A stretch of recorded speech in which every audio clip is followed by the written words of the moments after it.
1999 а у нас было синее-синее море. Называлось оно Арал. Островок воды в необъятных пустынях Центральной Азии.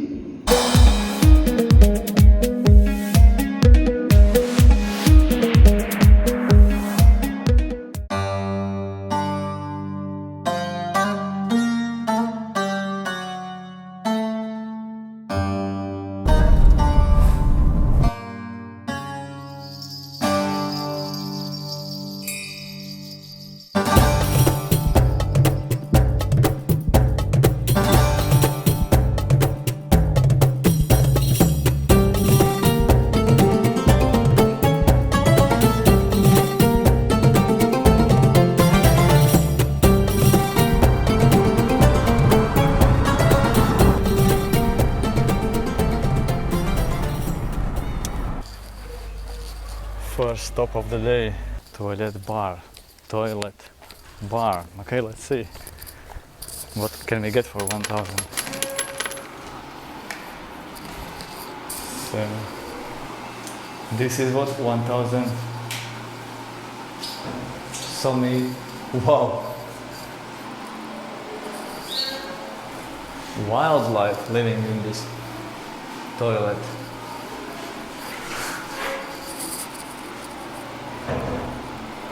I have seen a fair share of toilets in my years of travels, but this one, I must admit, is the most luxurious.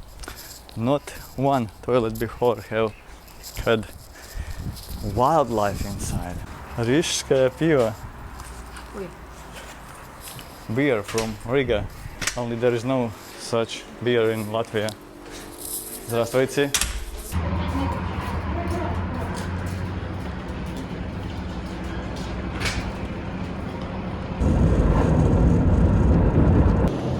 So this is where you stop on the highway for some white Coca-Cola.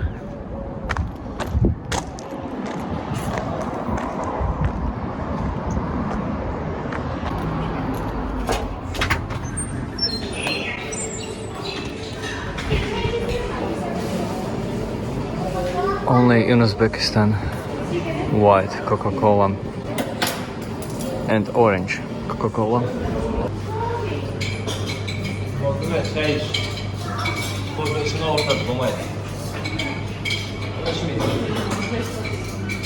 Oh, at the same place you can also buy some clothing, and not only.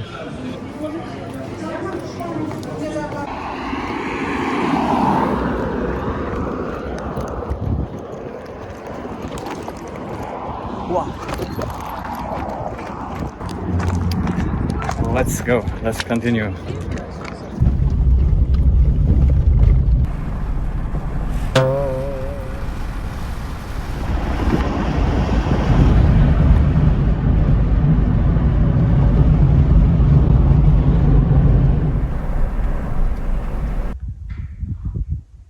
Muynaq, once a thriving fishing town, now a significantly quieter town surrounded by desert. And there in that building you can learn something about the history of this place, of the Aral Sea. In a moment you'll see it. Whoa. Yep. Some 50 years ago, this was sea, Aral Sea. Now it is all desert.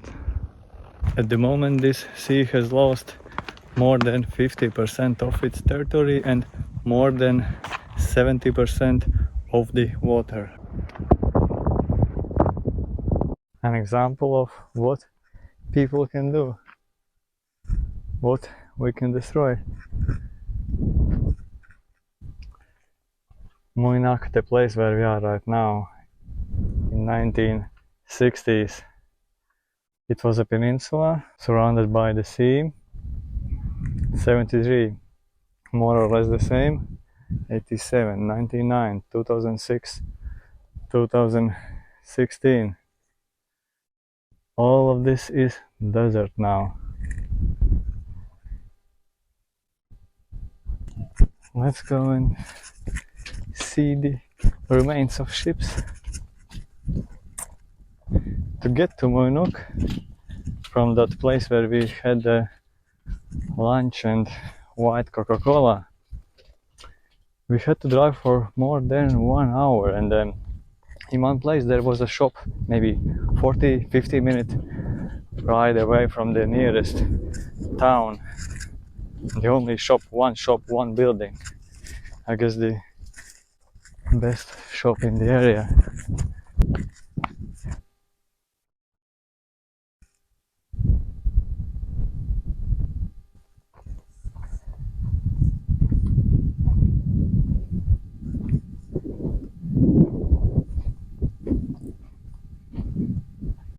Alexandru loves Dana. That's the latest news from Muynaq. Judging by what we saw on our way, it looks like it's possible also to come here by bus, not only by private car. There are also some accommodation options here in Muynaq. So yeah, so you can do it also on your own without a tour.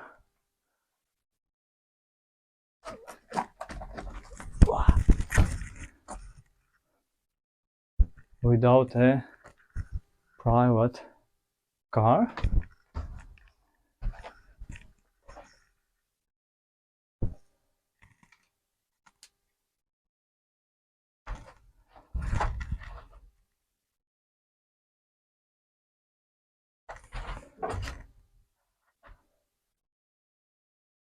But we have a private car because we are going deeper into the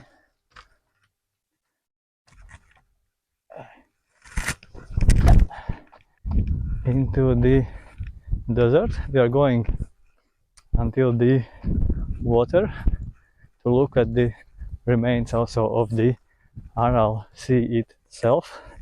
Albina, Justina, Diana.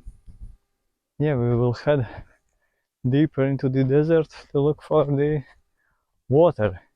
It's not a sunbathing and swimming destination though, because one of the reasons the sea has died is because of all the chemicals that went into the water when Uzbekistan was trying to increase its cotton production, and canals were built and water taken away and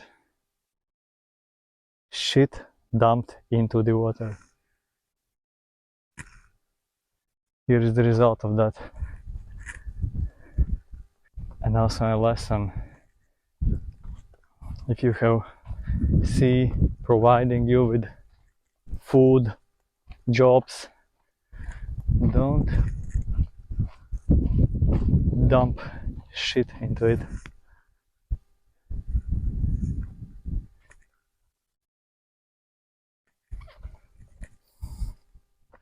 Some more ships ahead of us. Wow,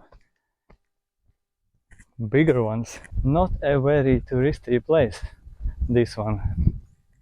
It takes quite a lot of time to get here. In our case, with a private car and driver, going from Hiva, it's 6 hours to get here. And if you are taking a bus, most likely it will take you at least some 8-9 hours to get to this town.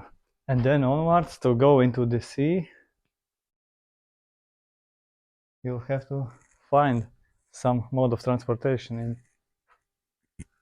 the town. It looked like a decent town, so I think it must be possible. It might be pricey.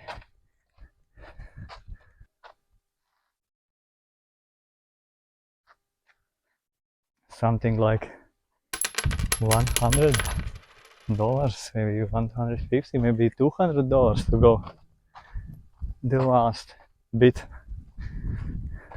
In an hour we'll see what the road further is like. Yeah, we'll see if it's as bad as they say. You butt piece. Sounds Polish. Sounds like a swear word.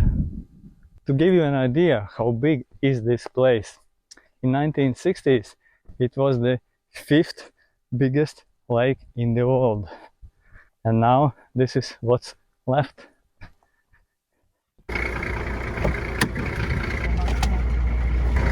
Next 100 kilometers, 4 hours.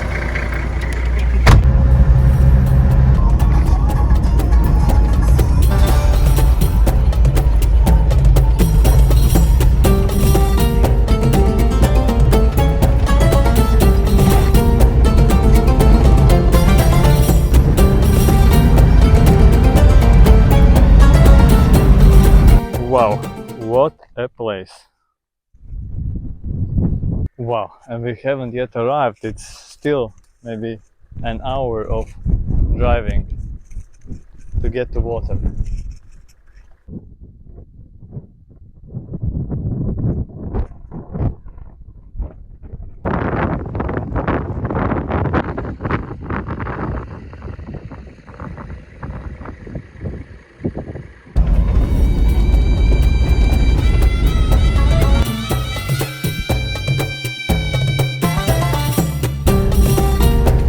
We left Khiva at 8 in the morning and now it's 8 in the evening, 12 hours later, and we have made it to the Aral Sea, to water, just in time for sunset.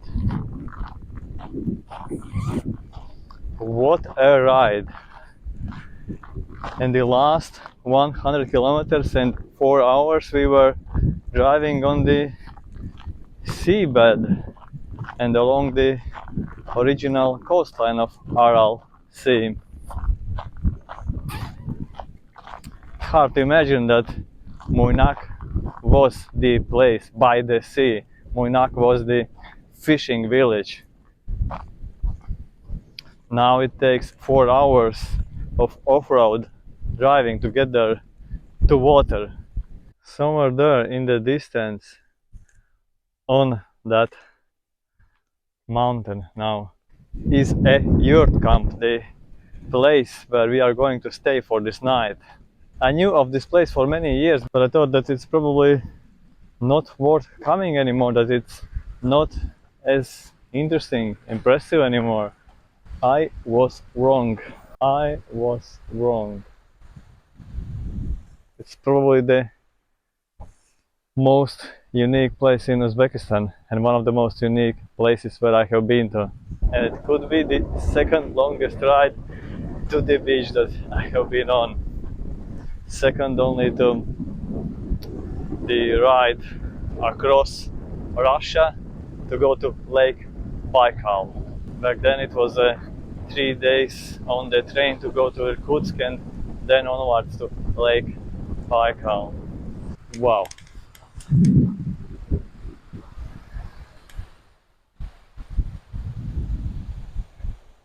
Wow. And now imagine that sea was all the way up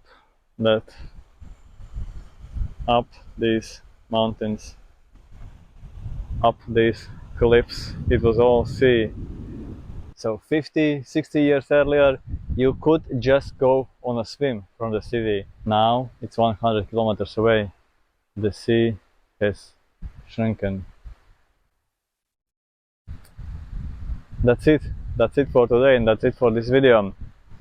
See you soon. Most likely still from Uzbekistan. Maybe no. I don't know. See you.